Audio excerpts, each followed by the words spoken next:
He caught me one too many times in the principal's office, and I felt it to be the will of God that I go to a different school after that. But in 5th grade, I had history. I'd had it 4 times before then. I love history. It'd be okay with me if that's what it was. But then you get people that begin to want to evaluate the Bible as nothing but history. It just tells you the story. It's like any other book, and then people begin to think in terms of, well, we don't like history very much. It's dull and it's dry, and who cares about dates and names and places? We began to teach it almost as if it were just sort of biblical trivial pursuit. Learn these dates, learn these times, learn these charts. The Bible is full of history, but the Bible is more than a book of history. For some people, the Bible is a book of science. Now, I'm going to talk about the Bible being a book of theology and religion in a minute. You notice how I got big books for those? I'm not a scientist. I don't have any big books for science. I should have called Jack Stanford and had him bring a big book for science. So I used 2 books instead for science. I'm not prejudiced towards science. I was just trying to get the number of pages, see, to equal up here for those of you who taught science out there. And I happen to have 2 books here. One is a story, The Science of the Everglades, which I find absolutely fascinating. And the other is a field guide to Texas snakes. If you want to borrow this, feel free to borrow this and have a good time with it. Some people begin to view the Bible as a book of science, that it tells us how the world was made. The Bible certainly contains some science, doesn't it? It talks about such things as the length of days, not only in terms of the beginning of the book with the story of Genesis, but even later in terms of when a battle was being fought and the sun stood still for a period of time in order for the children of Israel to be able to win a battle. There was some science in that. Jesus was an observer of the scientific world. He talked about how a mother hen would gather her chicks under her wing, and he got a lesson out of that little bit of observational science, life science, to describe how much he loved humanity and wanted to gather humanity to himself. He talked about a great fish. He talked about the story of Jonah being swallowed by the fish and how he was in the belly of the fish for 3 days, and how that he would be in the belly of the earth for 3 days and 3 nights, but he would come back alive again. The Bible certainly contains some science. In the beginning, God created the heavens and the earth. But is the Bible primarily a book of science?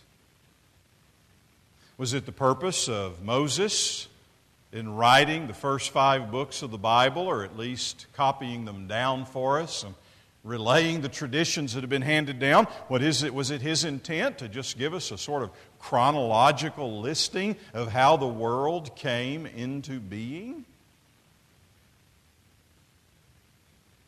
The Bible contains some science, some observation of the world. But is that really what it's about? And if it is what it's about, how do you handle those things in Scripture itself that tell us about the Bible being created in Genesis 1, and the man and the woman are created on day 6, and they're created at the same time, and they're spoken into being. And in Genesis chapter 2, the man is created first, and he's created from the dust of the ground, and the woman is created later, and she's created from a rib of the man. And if we were doing this purely as science or purely as history, we would immediately want to say, now, clean up this story for us a little bit. Is the Bible primarily a book of science? No, but it certainly contains a lot of it, and it's very important to us. And some would say, no, the Bible is nothing more than a book of religion or a book of theology, if you will. It tells us about God. And here's another one of those, Christian Theology by Millard Erickson. And I happen to have lots of these kind of books. I could have brought a stack over these. I couldn't jump over with a running start.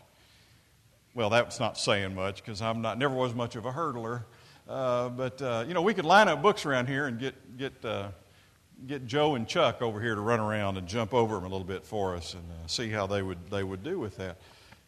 But some would say it's a book of theology. It tells us about God. And some who would hold to that view say, well, it's primarily a book of rules. I mean, look at the commandments. It tells us how to live. And some people have equated the Bible really to very little more than being a rule book for living or an owner's manual for humanity.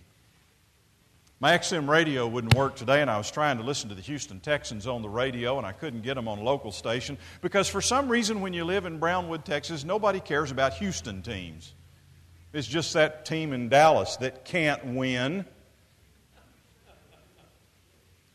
And I can get that team on 47 channels, but I can't get the Houston Texans without my XM radio. My XM radio wasn't working. So I went online and I typed in, it's amazing what you can find out online. I type in XM radio troubleshooting. And I get a website. And on the website I type in the exact words that came over the XM radio when I couldn't listen to the Texans. It said, radio station refuses to load. Or something. What did it say, Debbie? She's laughing at me. Is that close enough? That was close? Okay. I want to follow the rules. I want to get it straight here. And I typed it in, and I never could find anything that would come on and tell me how to fix my XM radio. And I was a little bit upset. Then I went online and started to find it elsewhere where I could listen to it. And I finally found it on the iPhone, of all things. I have an app for radio stations, and I found a radio station in Houston, Texas, that I could listen to the Texans on. And I got them just in time to hear them interview the people after the game was over. Now, some people want to use the Bible as if it's a troubleshooting guide. I'm feeling sad today. Type in Bible on sadness. And we look up 16 verses and we look them up and they make us happy. Or maybe our kids aren't acting the way we want to, and so we type in Bible on obedience and we look up and we find some verses and we read them. Is that what the Bible is? And you just kind of grab verses from here, there, and yon. Well, certainly there are rules in the Bible, aren't there? Thou shalt not kill. Thou shalt not steal. Thou shalt not bear false witness. Love your neighbor as yourself. If a soldier comes up and tells you to carry his pack a mile, go the extra mile and carry it too. On and on and on we could go. The Bible has lots of rules in it. And the Bible certainly tells us lots about God. But is it primarily a rule book? I want to suggest to you that the Bible is all of these things, but it's all of these things maybe in a little different way than you would like to think. The Bible has history in it. The Bible has some science in it. The Bible certainly has rules in it. The Bible certainly tells us a great deal about God. But the Bible does that in a different manner. I want to read you a made-up letter here from my mom while I'm in school in seminary. She writes something that begins like this. Well, it's that time of year again, and your dad has planted a garden. I won't see him for a couple of evenings now because he's going to be planting. This year he'll be planting beans and tomatoes. He's had them set out for some time. He's got 62 plants. He will leave tomatoes in every car at church. Won't surprise me if the deacons all lock their cars rather than have squash left. Is that science or history? A little bit of both, isn't it?